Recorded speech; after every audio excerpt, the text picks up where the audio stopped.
Il était une fois un riche marchand qui avait 3 filles. La plus jeune des filles s'appelait Beauty. Les sœurs ne l'aimaient pas car elle était la préférée de tout le monde. Un jour, le père allait se rendre en ville et demanda à ses filles quoi apporter en cadeau.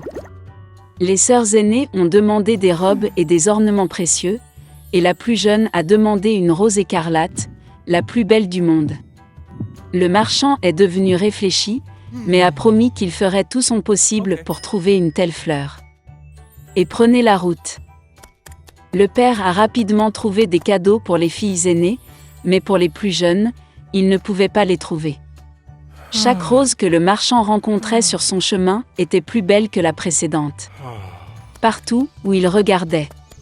Et puis la route l'a conduit dans une forêt dense. Il faisait très sombre et froid là-bas. Soudain, des lumières sont apparues au loin. En approchant, le marchand aperçut un immense château ancien, tout en or et diamants. En entrant dans sa porte, il entra dans une salle pleine de joyaux. Il a vu qu'il y avait une table au milieu de la salle, et qu'il n'y avait pas de vaisselle dessus, et que tous les plats étaient en argent et en or. Mais le château était vide, il n'y avait personne. Le marchand pensait que le propriétaire viendrait probablement d'une minute à l'autre. Il a attendu 1 heure, 2, 3, personne ne s'est présenté. Le marchand ne put résister et s'assit à table. Après avoir mangé sur le ventre, le vieil homme a pris la route. Conduisant le long de la ruelle, le marchand aperçut un rosier d'une beauté sans précédent et se souvint de la demande de sa plus jeune fille. Il a conduit et a choisi la plus belle rose. Au même moment, la foudre a éclaté, le tonnerre a frappé, il y a eu un rugissement, et il s'est levé, comme hors du sol, devant le marchand et non pas une bête ou un homme, mais une sorte de monstre, terrible et poilu. C'était trop en colère que le marchand ait choisi sa fleur préférée au lieu de remercier le propriétaire pour son hospitalité. Le vieil homme était très effrayé et a dit qu'il ferait n'importe quoi, tant qu'il ne le tuerait pas. Pour une telle offense, la bête a accepté d'épouser une de ses filles. Mais seulement celle qui veut venir elle-même, par amour pour son père. Et si aucun ne vient, alors la mort du marchand. Le vieil homme était en deuil et décida de rentrer chez lui, pour dire au revoir à ses filles. Il ne voulait abandonner aucun d'entre eux pour une bête féroce. Je suis monté à cheval et je suis rentré chez moi. Ayant rencontré les enfants, il a fait des cadeaux à tout le monde et a raconté ses aventures. Les sœurs aînées se sont jetées sur la plus jeune, disent-ils, c'était de sa faute, elle a commandé une fleur pourrie, pour laquelle le père doit maintenant payer de sa vie. À quoi la belle a répondu qu'elle irait volontiers vers la bête au lieu de son père. Et ainsi, le lendemain, la beauté a pris la route. Le cheval a rapidement retrouvé le chemin du château. En entrant dans la salle, elle trouva une table avec des vins et des plats exquis. La belle pensait que la bête voulait la manger, alors elle la nourrit. Dès qu'elle dîna, il y eut un rugissement, et un monstre terrible et poilu apparut, comme sous terre. Et la bête a dit à la belle que puisqu'elle est venue elle-même ici de son plein gré, cela signifie qu'elle a bon cœur. Et donc le monstre sera également gentil avec elle. Et avec ces mots, la bête a disparu. Se réveillant le matin, Beauty a décidé de se promener. En entrant dans l'une des pièces, elle vit une inscription sur la table. « Tout ce que la belle veut, je le ferai. » La fille pensait qu'après tout, le monstre était gentil et qu'il ne le mangerait probablement pas. Ils ont donc vécu longtemps, la bête a très bien traité la beauté et a comblé tous ses désirs. Un jour, la fille a rêvé que son père était malade. Elle voulait vraiment lui rendre visite. La belle a demandé en larmes à la bête de la laisser partir, et a promis qu'elle reviendrait certainement. Le monstre a répondu qu'elle était libre et qu'elle pouvait revenir quand elle le voulait. Le lendemain, Beauty a enfilé ses vêtements les plus chers et s'est rendue chez son père. Il était très heureux de voir sa fille saine et sauve. Ses sœurs accoururent et virent qu'elle était devenue encore plus belle, et même habillée en reine. Une semaine plus tard, la belle a rêvé que la bête était allongée sur l'herbe dans le parc et mourait. Elle s'est réveillée avec horreur et a décidé de revenir d'urgence et de le guérir. Quand la fille s'est approchée du château, elle a vu le corps sans vie de la bête sur l'herbe. Son cœur se brisait de pitié.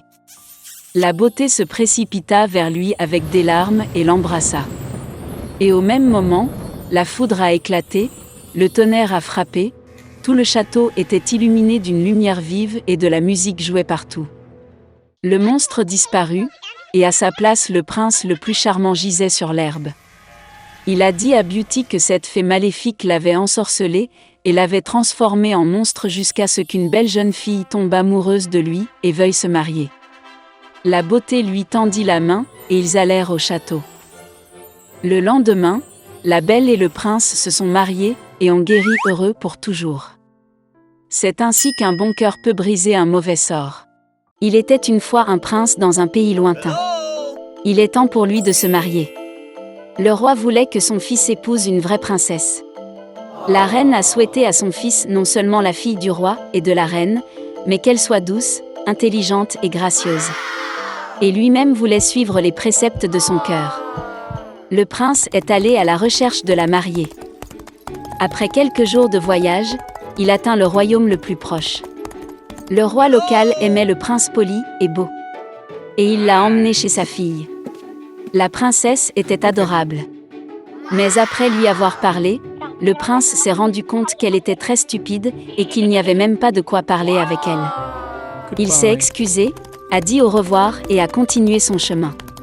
Dans le royaume suivant, le roi et la reine ont été fascinés par le jeune prince et l'ont immédiatement invité à rencontrer leur fille. Ils l'ont emmené dans la salle à manger, où la princesse dînait. Le jeune homme le salua, mais la fille ne le regarda même pas.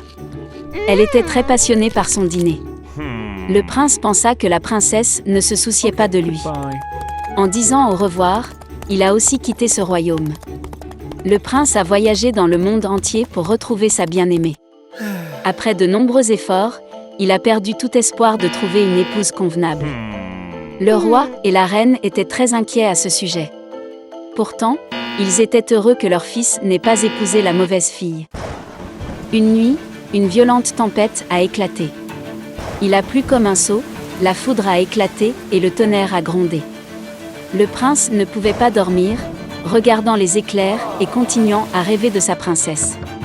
Soudain, on frappa à la porte. Lorsque le prince ouvrit, une jeune fille se tenait sur le seuil. Elle tremblait violemment alors qu'elle était trempée partout sous la pluie. La pauvre fille était seule au milieu de tout ce mauvais temps qui faisait rage, mais même sous la pluie, elle semblait très douce.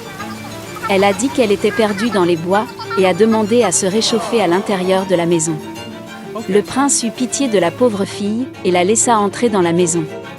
Il la conduisit dans le salon et la fit asseoir devant la cheminée. La fille a dit qu'elle était une princesse d'un royaume lointain. Ils ont été attaqués et ses parents l'ont envoyée hors du château avec 2 soldats. Mais pendant la tempête, ils ont été perdus et la princesse a été laissée seule. C'était difficile pour la reine de croire cela, mais elle ne pouvait pas expulser la fille par un temps pareil. Lorsque le prince entra dans le salon, elle était déjà vêtue d'une robe sèche et propre que la reine avait donnée. Elle avait l'air éblouissante maintenant. Le prince n'en croyait pas ses yeux. Il est tombé amoureux. Mais à la demande de son père, il ne pourrait pas épouser une fille si elle n'est pas une vraie princesse. La reine comprit que le prince était tombé amoureux. Elle l'a rassuré et a dit qu'elle savait comment savoir si leur invité disait la vérité ou non. La reine se rend dans la chambre d'amis préparée pour la jeune fille et place un petit poids sec sous son matelas. Et en plus, elle a ordonné de mettre 6 autres matelas. Bientôt, la fille s'endormit dans sa chambre. Le lendemain matin, tout le monde attendait avec impatience le réveil de la princesse. Et quand elle s'est réveillée, la reine a demandé comment elle avait dormi cette nuit-là. La fille a répondu qu'elle était très reconnaissante pour la nuit et qu'elle dormirait beaucoup plus mal dehors sous la pluie. Malgré cela, elle dormait très mal et ne dormait pas suffisamment. Et maintenant, son dos lui fait mal, comme si elle dormait sur une pierre. C'était la réponse que la reine attendait. Elle savait que seule une princesse pouvait sentir le poids caché sous les 7 matelas. En entendant cela, et en apprenant que la jeune fille était une vraie princesse, le prince a dit au roi qu'il voulait l'épouser. Le roi et la reine ont joyeusement béni le mariage de leur fils et de leur princesse. Le prince a demandé à la jeune fille de rester dans le palais jusqu'à la fin de la guerre dans son royaume. Et lui-même a envoyé ses troupes pour aider à sauver son pays. Ils se sont rapidement mariés et ont vécu heureux pour toujours.